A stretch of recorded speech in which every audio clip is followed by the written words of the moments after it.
നമ്മൾ ചെറുപ്പമായിരിക്കുന്ന സമയം തൊട്ട് തന്നെ കേട്ടിട്ടുള്ളൊരു സംഭവമാണല്ലോ ഈ സർക്കസ് എന്ന് പറയുന്നത്.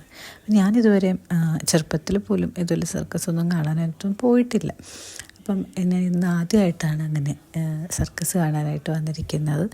ബോംബെ സർക്കസിലാണ് കേട്ടോ നമ്മൾ വന്നിട്ടുള്ളത്. അപ്പം ഇവിടെ എന്താ വരുമ്പോൾ തന്നെ നമുക്ക് കുറേ ടിക്കറ്റിംഗ് കൗണ്ടേഴ്സൊക്കെ ഉണ്ട്. അതായത് 150 തൊട്ട് ഒരു 500 വരെ ഉള്ള റേഞ്ചിലുള്ള ഒരു ടിക്കറ്റിംഗ് ആണ് ഇവിടെ ഉള്ളത്. അപ്പോൾ 150 എന്ന് പറയുമ്പോൾ നമുക്ക് ബാക്ക് സൈഡിലായിട്ട് ഇരുന്നിട്ടാണ് കുറച്ചും കൂടെ കാണാൻ പറ്റുന്നത്. 300 അതിന് കുറച്ചും കൂടെ സെൻറ്ററും and 500 is for the first row. അങ്ങനെയാണ് അറേഞ്ച് ചെയ്തിട്ടുള്ളത്. അപ്പം എനിക്ക് ഫസ്റ്റത്തെ എക്സ്പീരിയൻസ് ആയതുകൊണ്ടിട്ട് തന്നെ ഭയങ്കര എക്സൈറ്റ്മെൻറ്റാണ്. എന്തൊക്കെ കാര്യങ്ങളായിരിക്കും, എന്തൊക്കെയായിരിക്കും എന്നുള്ളത് നമുക്കൊരു ബേസിക് ഐഡിയ ഒക്കെ ഉണ്ട്. നമ്മൾ സിനിമയിലും അതുപോലെ അല്ലാണ്ടൊക്കെ നമ്മൾ കുറേ കണ്ടിട്ടുള്ളതാണല്ലോ, ജോക്കേഴ്സും പിന്നെ അതുപോലത്തെ സ്കിൽഡായിട്ടുള്ള കുറച്ച് ആളുകളും അവരുടെ കുറച്ച് ആക്ടിവിറ്റീസൊക്കെയാണെന്ന്. പിന്നെ പണ്ടെന്നൊക്കെ പറഞ്ഞാൽ കുറേ ആനിമൽസിനെയൊക്കെ വെച്ചിട്ടുള്ളുണ്ട്. അപ്പോൾ എനിക്ക് തോന്നുന്നു ഇപ്പം ആനിമൽസിനൊന്നും അങ്ങനെ യൂസ് ചെയ്യുന്നില്ല. പകരം ഇവർ തന്നെ ആ ഒരു കോസ്റ്റ്യൂമിലൊക്കെ വന്നിട്ടാണ് പ്രസൻറ്റ് ചെയ്യുന്നതാണ് ഞാൻ ഇന്നിപ്പോൾ ഇത് കണ്ടത്. അപ്പോൾ ഞങ്ങളിതാ 150 ടിക്കറ്റ് എടുത്തു, കയറി. അപ്പം അത്യാവശ്യം തിരക്കുണ്ടായിരുന്നു. വലിയ ക്രൗഡഡ് ഒന്നും ആയിരുന്നില്ലെങ്കിൽ പോലും അത്യാവശ്യം ആളുകളുണ്ടായിരുന്നു. ഞാൻ ആക്ച്വലി ഇതൊന്നും എക്സ്പെക്റ്റ് ചെയ്തില്ലായിരുന്നു. ഞാനോർത്ത് വളരെ കുറച്ച് ആളുകളൊക്കെ ഉണ്ടാവുള്ളൂ എന്നാണ്. പക്ഷേ അത്യാവശ്യം ഫാമിലീസും കുട്ടികൾക്കൊക്കെ ഭയങ്കര ഇഷ്ടമായിരിക്കുമല്ലോ, അപ്പോൾ അവരൊക്കെ ഒത്തിരി ഉണ്ടായിരുന്നു. അവരെയൊക്കെ ഇൻവോൾവ് ചെയ്യിച്ചിട്ടുള്ള കുറേ പാർട്ടിസിപ്പേറ്റ് ചെയ്യിപ്പിച്ചിട്ടുള്ള സംഭവങ്ങളൊക്കെ ഉണ്ടായിരുന്നു. അപ്പോൾ അതുകൊണ്ടിട്ട് തന്നെ അവർക്ക് ഭയങ്കര എൻഗേജിങ് ആയിരിക്കും. പിന്നെ ഞങ്ങളിതായി കണ്ടുകൊണ്ടിരിക്കുന്ന ഓരോരോ കാര്യങ്ങളാണ്.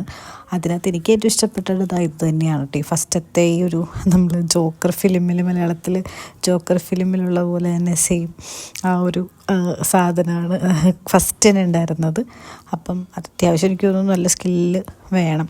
അത്യാവശ്യം കണ്ടിരിക്കാനും രസമുള്ളൊരു സംഭവം തന്നെയായിരുന്നു കേട്ടോ. എല്ലാം കുറച്ച് സമയത്തേക്കുള്ളൂ, ലിമിറ്റഡ് ആയിട്ടുള്ള സമയം കൊണ്ട് അവർ പല സാധനങ്ങൾ ചെയ്യുന്നുണ്ട്. അപ്പം നല്ല രസമുണ്ടായിരുന്നു. എനിക്ക് എന്താ പറയുക, ഓവറോൾ എനിക്ക് ഭയങ്കര ഇഷ്ടപ്പെട്ടു. പിന്നെ ചില ആക്ടിവിറ്റീസും പെർഫോമൻസൊക്കെ അടിപൊളിയായിരുന്നു. നമ്മൾ നന്നായിട്ട് എൻഗേജായിട്ട് കണ്ടിങ്ങനെ ഇരിക്കാം. നമുക്ക് നന്നായിട്ട് ഇഷ്ടപ്പെടുന്ന രീതിയിലുള്ള കുറേ പെർഫോമൻസൊക്കെ ഉണ്ടായിരുന്നു. പിന്നെ ഞാൻ കുറച്ചും കൂടെ എല്ലാത്തിലും ഈ പറഞ്ഞ പോലെ ഇമോഷണൽ സൈഡ് കണ്ടുപിടിക്കുന്ന ഒരാളാണ്. അപ്പം അതുകൊണ്ടിട്ട് തന്നെ ചില കാര്യം കണ്ടപ്പോൾ എനിക്കത് കോമഡി ആയിട്ടുള്ളതിനെക്കാട്ടും കൂടുതൽ ഭയങ്കര ഇമോഷണലായിട്ടാണ് എനിക്ക് ഫീൽ ചെയ്തത്.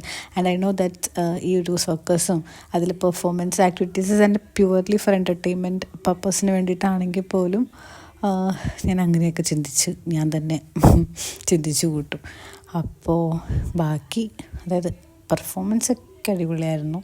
നമ്മൾ സിനിമയിലൊക്കെ കണ്ടിട്ടുള്ള പോലെ തന്നെ അതുപോലത്തെ ആക്ടിവിറ്റീസും കാര്യങ്ങളൊക്കെ തന്നെയായിരുന്നു. അതുകൊണ്ടിട്ട് തന്നെ ഇതാദ്യമായിട്ട് കാണുന്ന എന്നുള്ളൊരു ഫീൽ ഉണ്ടായിരുന്നില്ലായിരുന്നു. പിന്നെ നമ്മൾ ലൈവായിട്ട് കാണുന്ന ഒരു രസം ഉണ്ടായിരുന്നു. ശരിക്കും പറഞ്ഞാൽ കണ്ടിരിക്കാൻ നല്ല രസമായിരുന്നു.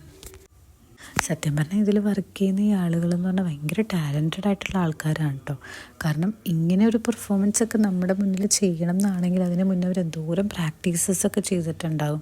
പിന്നെ ഈ പറഞ്ഞ പോലെ ഈ മുകളിലൊക്കെ പോയി ചെയ്യുമ്പോഴേക്കും ഈ റോപ്പൊക്കെ യൂസ് ചെയ്ത് ചെയ്യുന്ന സമയത്ത് ഒന്ന് കൈയൊക്കെ വിട്ടു പോവുക, അല്ലെങ്കിൽ ആ യൂസ് ചെയ്യുന്ന പ്രോപ്പർട്ടിയിൽ എന്തെങ്കിലും മിസ്റ്റേക്കൊക്കെ വന്നു കഴിഞ്ഞിട്ട് തന്നെ അവരുടെ ലൈഫിൽ തന്നെ ത്രെട്ടനിങ് ആവുന്ന തരത്തിലുള്ള സംഭവങ്ങൾ വരെ ഉണ്ടായേക്കാം. എങ്കിൽ പോലും അതൊരു പ്യുവർ എൻ്റർടൈൻമെൻറ്റിന് വേണ്ടിയിട്ട് നമുക്കൊക്കെ മുന്നിൽ ഇങ്ങനെയുള്ള ആക്ടിവിറ്റീസൊക്കെ ചെയ്യുന്നത് അത് ശരിക്കും എടുത്തു പറയേണ്ട ഒരു കാര്യം തന്നെയാണ്.